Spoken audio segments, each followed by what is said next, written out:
উচ্চ ন্যায়ালয়ত গোচৰ চলি থকাৰ মাজতে পঞ্চায়ত নিৰ্বাচনক লৈ তৎপৰ শাসকীয় বিজেপি দল বৰপেটা জিলা বিজেপিৰ কাৰ্যালয়ত পঞ্চায়ত নিৰ্বাচন সন্দৰ্ভত দলীয় সভাত অংশ ললে বৰপেটাৰ অভিভাৱক মন্ত্ৰী চন্দ্ৰমোহন পাটোৱাৰীয়ে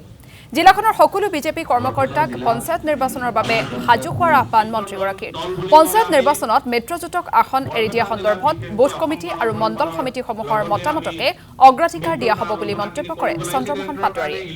মণ্ডল সমিতিসমূহে বুথৰ সৈতে আলোচনা কৰি জিলা সমিতিক অৱগত কৰিব আৰু পৰৱৰ্তী সময়ত জিলা প্ৰভাৰী তথা পঞ্চায়ত নিৰ্বাচনৰ দায়িত্বত থকা সহ তত্ত্বাৱধায়ক আৰু জিলা সমিতিয়ে গ্ৰহণ কৰিব সিদ্ধান্ত আজি আমাৰ ইয়াতে বৰপেটা জিলা অফিচত আগন্তুক পঞ্চায়ত নিৰ্বাচন সম্পৰ্কে আমাৰ মণ্ডলৰ যিসকল নিৰ্বাচিত হৈ আহিছে বা পুৰণা মণ্ডলৰ যিখিনি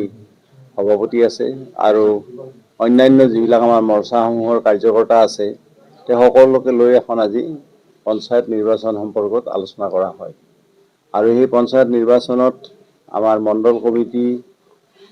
তেওঁলোকে বুথৰ লগত আলোচনা কৰি গতিকে গ্ৰহণযোগ্য কোন প্ৰাৰ্থী হ'ব পাৰে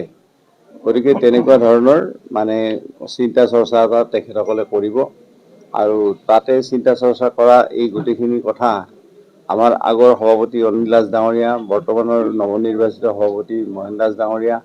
দুয়োগৰাকী সাধাৰণ সম্পাদক আৰু আমাৰ জ্যেষ্ঠ যিখিনি আমাৰ পাৰ্টিৰ কৰ্মকৰ্তা আছে আৰু আমাৰ কো ইনচাৰ্জ আৰু সহপ্ৰভাৰী দুইজনে এই কথাখিনিত তদাৰক কৰিব গোটেইখিনি কথা আৰু সেই হিচাপত আমি আজি গোটেই কথাখিনি বিস্তৃতভাৱে বৰপেটা জিলাখনৰ পঞ্চায়ত নিৰ্বাচনৰ ওপৰত আমি আলোচনা কৰিম।